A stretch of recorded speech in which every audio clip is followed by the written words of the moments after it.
ప్రపంచానికి పట్టుగొమ్మగా మారిన ఈ బాలమేధావి గురించి మనము తెలుసుకుందామా? నేటి తరం ఆంగ్ల భాష వైపు మొగ్గు చూపుతోంది. చక్కని తెలుగు మాట్లాడటం, రాయటమే కరవయ్యింది. ఇలాంటి రోజుల్లో ఒక చిన్నారి ఆంగ్ల మాధ్యమంలో చదువుకుంటూ తెలుగు భాషా సాహిత్యాలపై ఎనలేని మక్కువ చూపిస్తోంది. ఈ చిన్నారి వయసు 7 ఏళ్లు. పేరు సంహిత. జ్ఞాపక శక్తి విషయంలో పెద్దలను మించిపోతున్న బాలమేధావి. అద్భుత ధారణా పటిమతో అందరినీ అబ్బురపరుస్తున్న సాహితీ సుమమాల ఈ తెలుగు బాల. సంహితను పలకరిస్తే చాలు విజ్ఞాన పుటలు తెరుచుకుంటాయి. వీణాపాణి అయిన వాణి ఈ తెలుగు బాలతేజాన్ని చూసి సంబరపడిపోతుంది. ఈ పాపను కదిలిస్తే హితోక్తులెన్నో చెబుతుంది. దేశభక్తి గీతాలు ఆలపిస్తుంది. అసాధారణ గ్రహణ శక్తితో ఎందరినో ఆకట్టుకుంటుంది. నోచిన తల్లిదండ్రికి తనూభవుడొక్కడే చాలు మేటి చేచాచని వాడు, వేరొకడు చాచిన లేదనకిచ్చువాడు, నోరాచి నిజంబ కాని పలుకాడని వాడు, రణంబులోన మేం దాచని వాడు, భద్రగిరి దాశరథి కరుణాపయోనిధి. చేయి చాపనివాడు, ఎవరైనా చాపితే లేదనకుండా ఇచ్చేవాడు, నోరు తెరచి నిజం తప్ప అబద్ధం పలకనివాడు, యుద్ధంలో వెన్నుచూపనివాడు.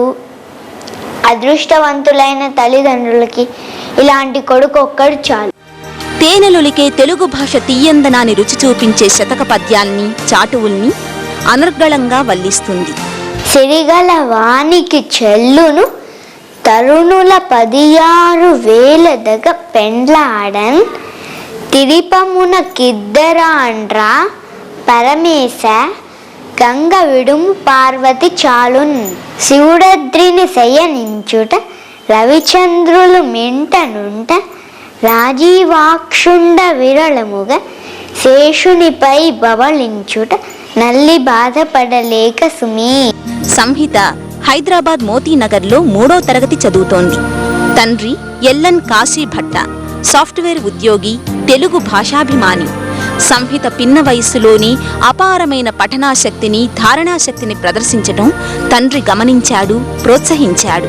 మా పాప ఇంగ్లీష్ మీడియం చదువుతున్నా కూడా మేము ప్రత్యేక శ్రద్ధ తీసుకుని మన భాష మీద మమకారంతో మన భాషని కాపాడుకోవడం కోసం తెలుగు నేర్పించడం జరిగింది. అలాగే ప్రతి తల్లిదండ్రి తమ పిల్లల్ని ఇంగ్లీష్ మీడియం చదివిస్తున్నా కూడా ప్రత్యేకంగా కొంత సమయం కేటాయించి తెలుగు నేర్పించి మన భాషని రక్షించాలని కోరుకుంటున్నాను. సంహిత 4 ఏళ్ల వయసులోనే తెలుగు రాయటం, చదవటం నేర్చుకుంది.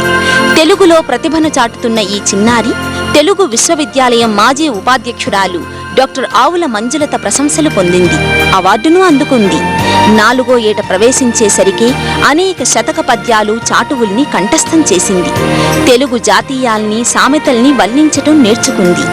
ఆ ధారణా పటిమతో పెద్దల్ని సైతం ఆశ్చర్యచకితుల్ని చేస్తుంది. సంహిత కేవలం పద్యాల్ని వల్లించటమే కాదు, వేదికలెక్కి ఉపన్యసిస్తుంది. వ్యాసరచనల్లో అద్భుత ప్రతిభా పాటవాల్ని చూపుతుంది. 5 ఏళ్ల వయసులో సౌర కుటుంబం గురించి 16 పేజీల వ్యాసం రాసి భారత మాజీ రాష్ట్రపతి అబ్దుల్ కలాం ప్రశంసలందుకుంది. 2007 బాలల దినోత్సవం నాడు రాష్ట్ర ఉత్తమ బాలిక పురస్కారాన్ని స్వీకరించింది. ఇలా ఎన్నో ప్రశంసలు, పురస్కారాలతో ముందుకు కొనసాగుతున్న ఈ చిట్టి చిన్నారికి తెలుగు వెలుగు జేజేలు పలుకుతోంది.